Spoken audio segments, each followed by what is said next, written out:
Graça e paz do Senhor Jesus Cristo. Convido todos a abrirem a palavra de Deus no livro de Atos, capítulo 1.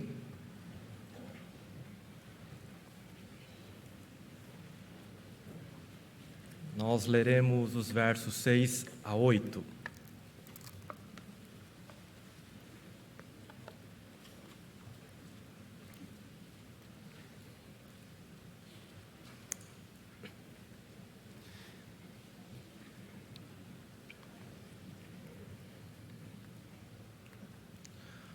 Então os que estavam reunidos com Jesus lhe perguntaram: será este o tempo em que o Senhor irá restaurar o reino a Israel?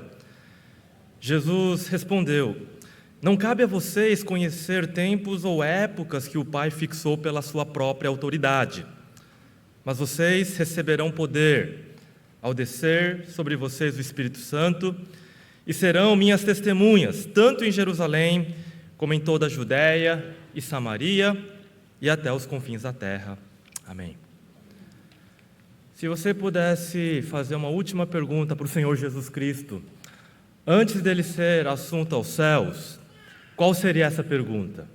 Os discípulos tinham uma última pergunta a fazer a ele e fizeram justamente nesta passagem. Uma pergunta essa que ainda os incomodava, pergunta essa que ainda não tinha sido respondida, pergunta essa que queimava em seus corações. E que pergunta era essa? A pergunta é se seria este o tempo em que o Senhor irá restaurar o reino a Israel, no versículo 6. Restaurar o reino a Israel não era aquela pergunta política: será que o Senhor não vai finalmente expulsar os romanos? Não a essa altura do campeonato, depois que Jesus já havia passado 3 anos com eles, eles haviam testemunhado a sua ressurreição. Eles entenderam que o reino de Jesus era muito mais do que política, liberdade e libertação do jugo opressivo de um governo estrangeiro. Era algo muito mais profundo. A pergunta que os discípulos fazem a Jesus tem a ver com missões. Porque para entendermos missões e a missão da igreja, nós precisamos entender então justamente essa pergunta. Primeiramente, olhando para a atitude de Jesus para com os estrangeiros. Quando Jesus veio aqui à terra, ele teve poucos encontros com estrangeiros. Nós podemos enumerar alguns desses encontros. O primeiro foi o encontro com o centurião romano. Aqui, Jesus elogia a fé desse homem que reconhece em Jesus alguém de autoridade, de poder, porque ele dizia: eu mesmo tenho autoridade e falo para os meus homens irem para cá, para lá. Mas Jesus também tinha essa autoridade e ele o reconheceu como tal e disse: basta uma ordem sua, Senhor, e o meu servo será curado. Jesus o elogia dizendo: não há fé como esta desse estrangeiro romano no meio ali do povo de Deus. O segundo encontro com Jesus, com os gentios, com os estrangeiros, se dá na terra de Gadara. E aqui é algo mais complicado, esse segundo encontro de Jesus. Há 2 endemoniados, esses que andam pelos túmulos. Lucas e Marcos dizem que há um só, Mateus traz 2 endemoniados. O foco dos outros evangelhos era naquele único, mas de fato haviam 2 endemoniados. A pedido dos demônios, Jesus, ao expulsá-los dali, pede para entrar nos porcos, arruinando a economia daquela região toda. Bom, quando as pessoas, os fazendeiros, os criadores de porcos chegam e se deparam com aquela situação, eles não estão maravilhados com a cura, com a libertação daqueles 2 endemoniados, mas com o prejuízo que tomaram. E pedem para Jesus se retirar no meio deles. Ninguém ali se converte, nenhum estrangeiro, exceto talvez aqueles 2 gadarenos. Então, claro que os demônios não foram mais espertos e enganaram Jesus, não foram mais sagazes, a única resposta então que podemos dar nesse episódio é que Jesus, pelo menos naquele momento, não estava interessado na conversão de uma cidade inteira, de milhares de pessoas. E ele, então, se retira com os seus discípulos. Quando Jesus vai enviar os seus discípulos para outras cidades, ele dá uma recomendação muito, muito clara: não entre na cidade dos gentios. Por que essa separação? Porque Jesus não recomenda que eles preguem o evangelho a todas as pessoas, mas somente as ovelhas perdidas da casa de Israel. Em João 12, gregos vêm até Jerusalém na ocasião das festividades judaicas e pedem para ver Jesus. E de fato, quando alguém vem de muito, muito longe, nada mais justo do que conceder uma audiência, ouvi-los. Mas Jesus simplesmente ignora esse pedido e diz apenas que é chegado o tempo. Mais à frente, nós vemos a atitude de Jesus para com a mulher cirofenícia. Jesus, na sua onisciência, será que ele não sabia que ela vinha atribulada, com aquele peso no seu coração, tendo uma filha doente, endemoniada, que percorreu quilômetros, uma distância muito grande, para finalmente chegar aos pés de Jesus? E a atitude e a resposta de Jesus para essa mulher foi: eu fui enviado apenas às ovelhas perdidas da casa de Israel, e não é bom que se dê o pão das crianças e dê para os cachorrinhos. Chega a ser até ofensivo, não é mesmo? Claro, essa mulher, que nós nem conhecemos o nome dela, diz com toda a humildade: mas até mesmo os cachorrinhos comem das migalhas que caem ali da mesa dos filhos. Então, a sua filha é curada. Mas a declaração de Jesus é clara: fui enviado apenas às ovelhas perdidas da casa de Israel. O Evangelho de Jesus Cristo é para todos, não é mesmo? Ele chegou aqui no Brasil, aqui no Nordeste, chegou lá na Coreia do Sul, da onde eu sou, da onde eu cheguei com 4 anos de idade, criado aqui no Brasil. Sou a 4ª geração de presbiterianos. Mas por que a atitude de Jesus para com os estrangeiros? Porque Jesus nunca deixou a Judéia para ir, por exemplo, à Turquia, à Ásia Menor, à Grécia, ou até mesmo a Roma, performar os seus grandes milagres, pregar aquelas multidões. Será que eles também não deveriam ouvir a mensagem do Evangelho? Tanto a atitude de Jesus para com os estrangeiros e a pergunta dos discípulos sobre a restauração do reino, tudo isso se responde numa profecia. A profecia que está em Isaías 49, versículo 6. Se você puder grifar na sua Bíblia esse versículo, essa profecia de Isaías, porque é isso que faz com que nós possamos entender tanto a atitude de Jesus, como a pergunta dos discípulos. E essa profecia antiga diz o seguinte, vamos todos juntos? Sim, ele diz: para você é muito pouco ser o meu servo, para restaurar as tribos de Jacó e trazer de volta o remanescente de Israel. Farei também com que você seja uma luz para os gentios, para que você seja a minha salvação até os confins da terra. Nós lemos no início que a pergunta dos discípulos era: será este o tempo que o Senhor irá restaurar? Restaurar, como diz aqui, as tribos de Jacó, o reino a Israel, as 12 tribos.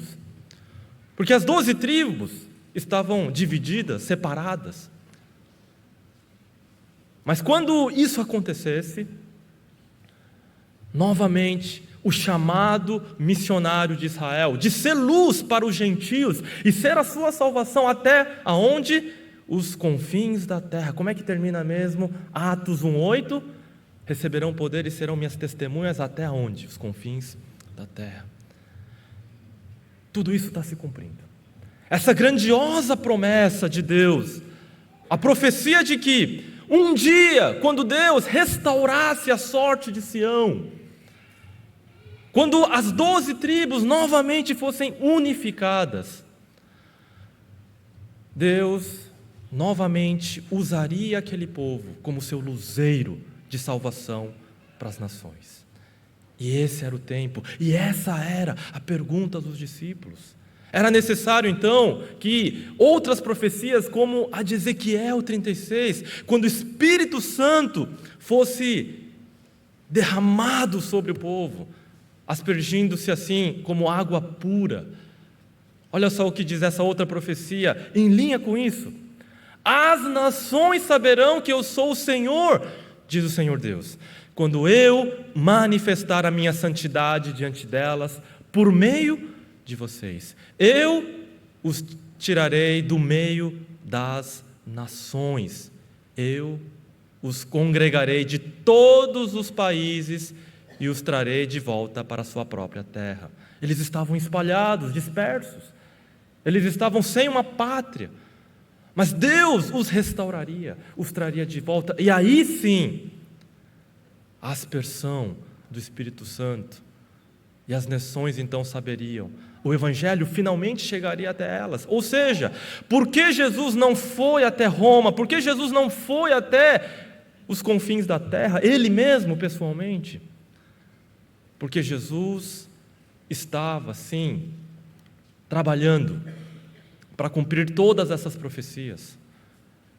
De que era chegada, sim, o tempo da salvação, primeiro a Jerusalém, com a restauração das 12 tribos e finalmente com a inclusão de todos os gentios, brasileiros, coreanos, norte-coreanos, africanos, de todas as nações para serem o seu povo. Não é à toa que Jesus escolheu 12 discípulos. Esse número não é um número mágico, cabalístico, um número da sorte.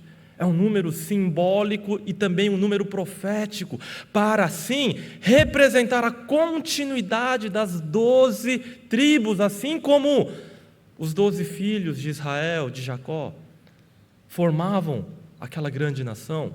O novo Israel de Deus seria formado por 12 homens: Mateus, Lucas, Bartolomeu, Tiago, Simão e tantos outros.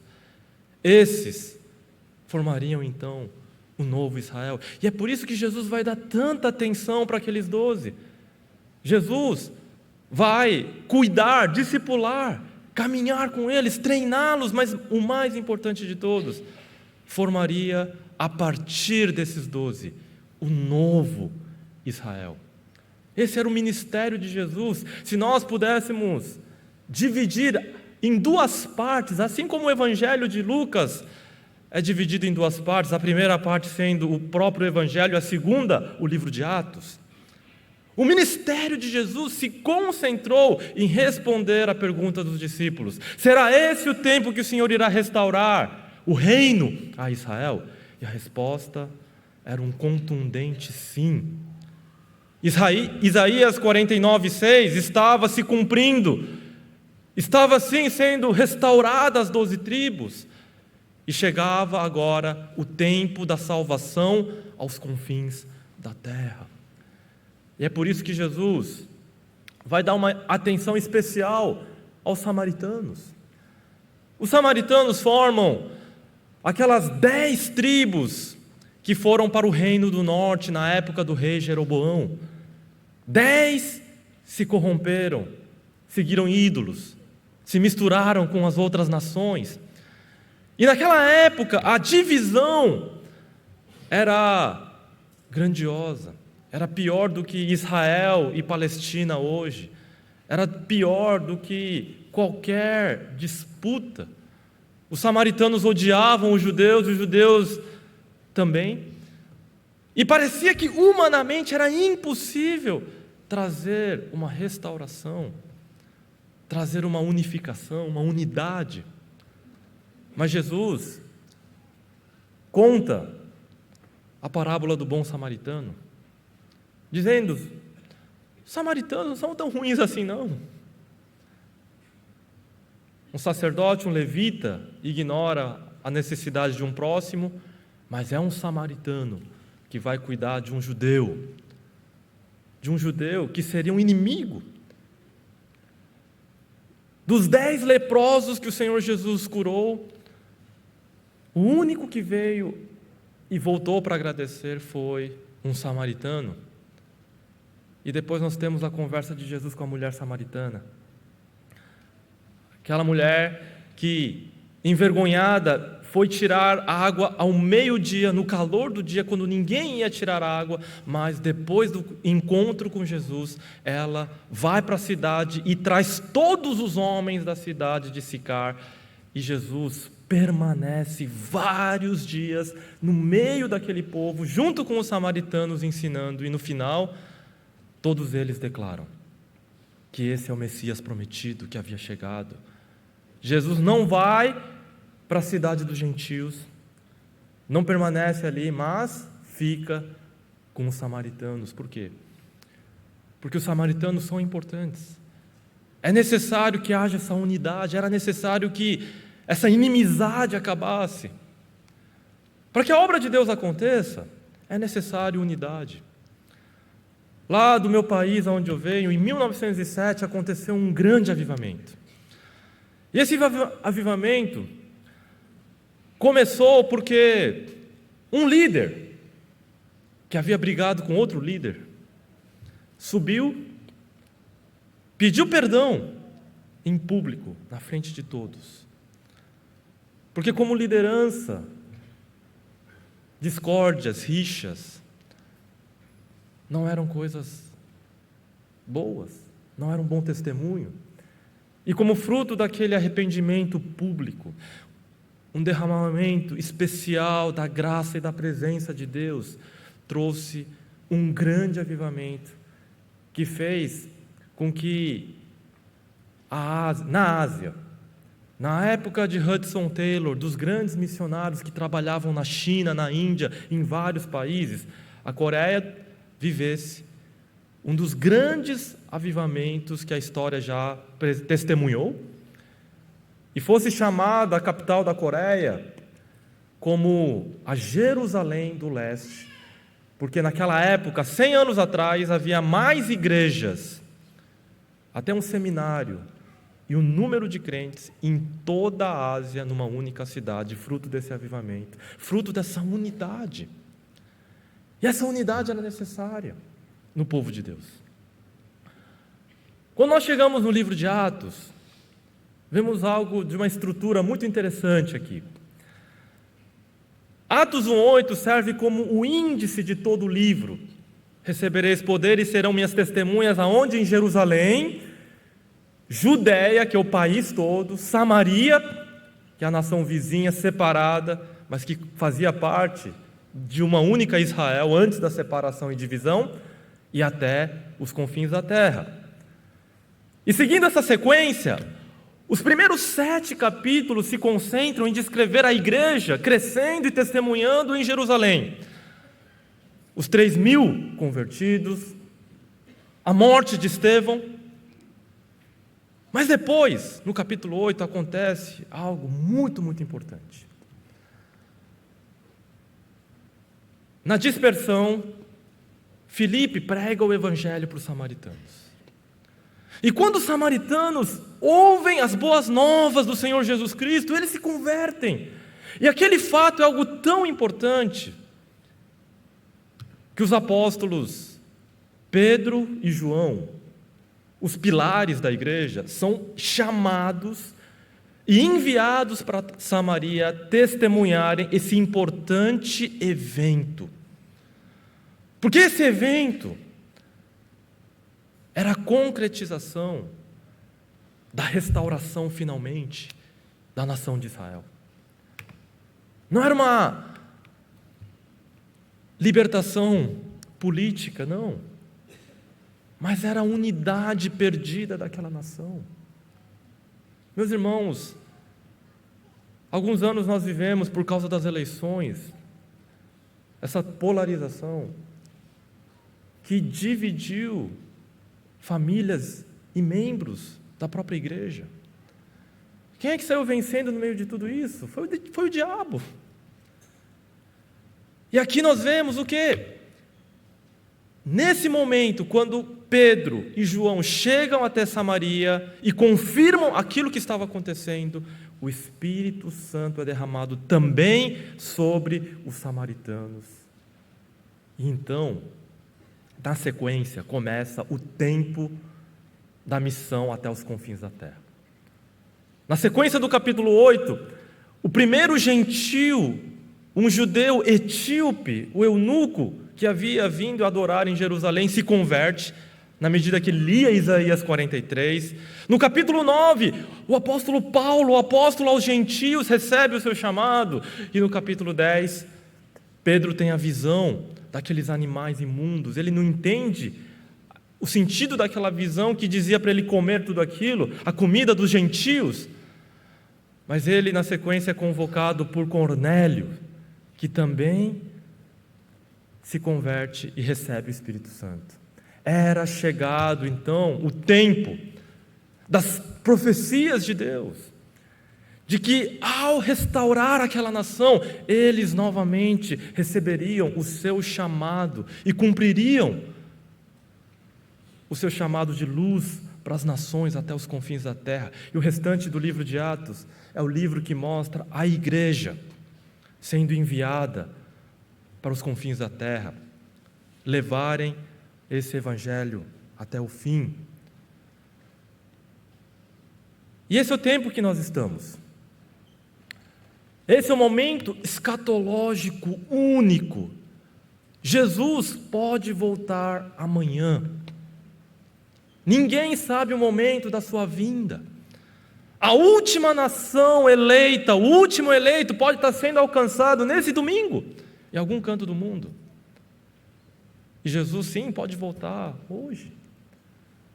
Mas o fato é que nós, como igreja, recebemos nesse tempo o chamado de Deus para pregarmos o Evangelho, as boas novas de Jesus Cristo, aqui, na sua Jerusalém, que é Recife, na minha Jerusalém, que é São Paulo,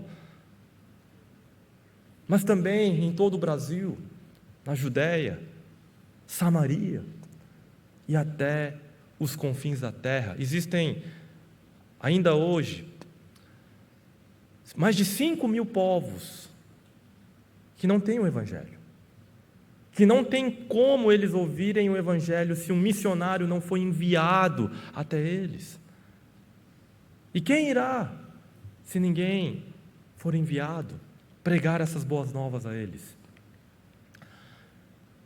Esses são os meus 3 filhos, o Abel, mais velho, Jonathan e Abigail. Para mim, o Abel é o favorito, mais velho. O Abel é meu filho mais velho, menino meigo, carinhoso, muito responsável. Eu me vejo muito nele, parecido ou não? Ele é meu filho favorito. Mas quando eu olho para o Jonathan, o meu do meio, ele é brincalhão, ele é piadista, ele é o rei do improviso. Quando a gente vai dar uma bronca nele, ele desarma a gente com uma piada pronta, com uma sacada esperta, e a gente cai na risada e não consegue dar bronca mais nele. Ele é o meu favorito. Ele alegra a nossa vida. Mas aí, há 2 anos atrás, Deus nos deu a Abigail, a menina, né? A caçulinha. E ela, quando eu chego em casa, é a que grita papai, me enche de beijos, quer abraço, quer colo o tempo todo. É a minha favorita. Afinal de contas, quem é a minha favorita? Meus irmãos, essa é uma ilustração para dizer que se eu, que sou um pecador, ser humano limitado, miserável, amo igualmente os meus 3 filhos, o Deus Criador dos fulas, dos Bidjagôs, dos Yanomamis. O Deus Criador de todas as 17 mil etnias, povos, línguas e nações, ama os seus filhos e quer ver esses filhos na presença dEle, o adorando e vivendo em comunhão com Ele por toda a eternidade. Por isso que existem missões. E esse é o tempo de missões. Quando Jesus disse: ide, fazeis discípulos de todas as nações, Ele termina dizendo: eis que estou convosco até o fim dos tempos, até a consumação dos séculos, convosco. Não seria muito melhor se Jesus não tivesse subido aos céus e permanecido de fato em carne conosco? Ele teria talvez lá em Jerusalém uma casinha, teria nos nossos dias até um canal no YouTube. Nós poderíamos ir lá ouvir direto de Jesus uma meditação matinal.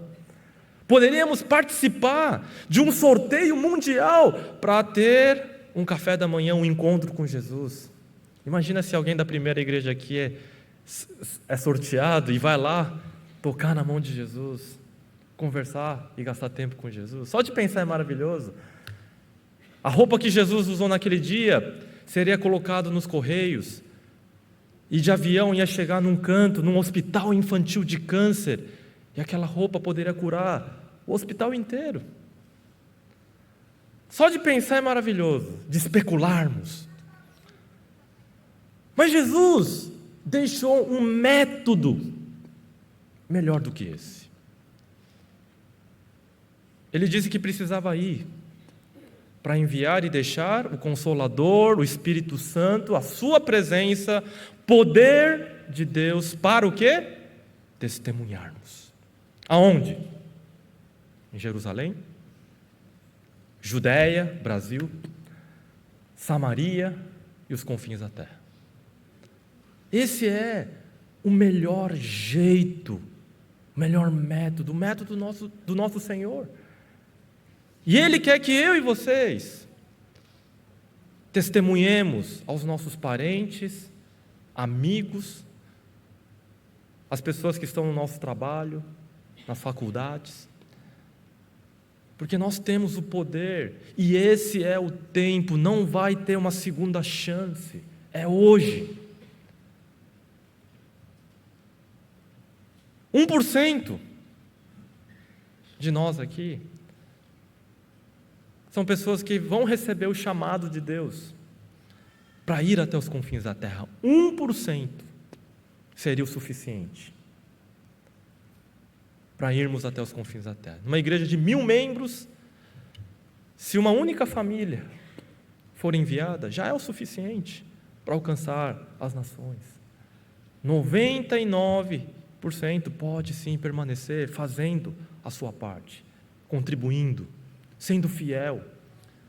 Deus há de abençoar o seu trabalho, os seus negócios, não para que você viva confortavelmente apenas, mas que para que nesse tempo que nós temos, e que o tempo já está acabando, onde o Senhor Jesus irá voltar, em que os seus eleitos estão sendo ajuntados pelos seus mensageiros, nós, ao sermos fiéis, aonde estamos, testemunhando o Senhor Jesus, Ele há de nos usar, e assim Ele trará todos os seus eleitos para a sua glória, para que naquele dia glorioso, todos os seus filhos, nenhum deles há de se perder, nenhum deles, porque as ovelhas do Senhor escutam